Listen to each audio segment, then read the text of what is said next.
বিদেশি বিনিয়োগ টানতে নানা উদ্যোগের কথা বললেও বাস্তব চিত্র বলছে উল্টোটা।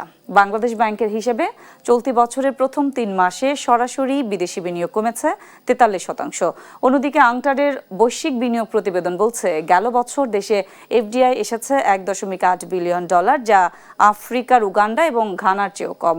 ব্যবসায়ী অর্থনীতিবিদরা বলছেন রাজনৈতিক ও নীতিগত অনিশ্চয়তা, জ্বালানি সংকটে দীর্ঘসূত্রিতা এবং দুর্বল বিনিয়োগ পরিবেশের কারণে বিদেশি বিনিয়োগকারীরা আগ্রহ হারাচ্ছেন। শাহিনুল ইসলাম সাগরের রিপোর্ট।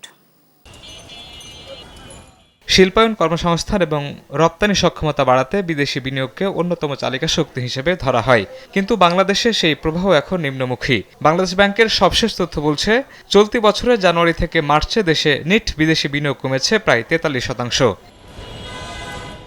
জাতিসংঘ আংটাডের ওয়ার্ল্ড ইনভেস্টমেন্ট রিপোর্ট বলছে বৈশ্বিক বিনিয়োগ প্রবাহে ধীরগতি থাকলেও প্রতিযোগী অনেক দেশ নতুন উদ্যোক্তা আকর্ষণে সফল হয়েছে, কিন্তু বাংলাদেশ সুযোগ কাজে লাগাতে পারেনি।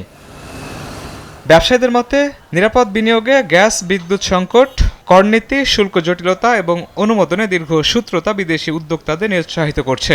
ভিন্ন প্রতিষ্ঠান কেউ যদি বিদেশ থেকে সেখানে ব্যাংক করতে চায় তখন কি হবে, এবং সে যদি তালিকাভুক্ত না হয় তখন কি হবে? তাদের ট্যাক্স তো 40%-এর বেশি। বা একটা ইন্স্যুরেন্স কোম্পানি বা কোনো আর্থিক প্রতিষ্ঠান করতে চলো কেউ, বা কেউ যে কোনো ধরনের ব্যবসা, টেলিকমিউনিকেশন কোম্পানি, এদের তো ট্যাক্স অনেক high. It's not 20% or 25%। But আপনাকে রিজনালি স্ট্রাকচার করে পার্শ্ববর্তী দেশের থেকে কম্পিটিটিভ রেটে আপনাকে এমনভাবে এটা করতে হবে যাতে করে বিদেশি বিনিয়োগ আসার জন্য বাংলাদেশে আকর্ষিত হয়। অর্থনীতিবিদরা বলছেন শুধু বিনিয়োগে প্রতিশ্রুতি নয়, বাস্তব সংস্কারই এখন জরুরি।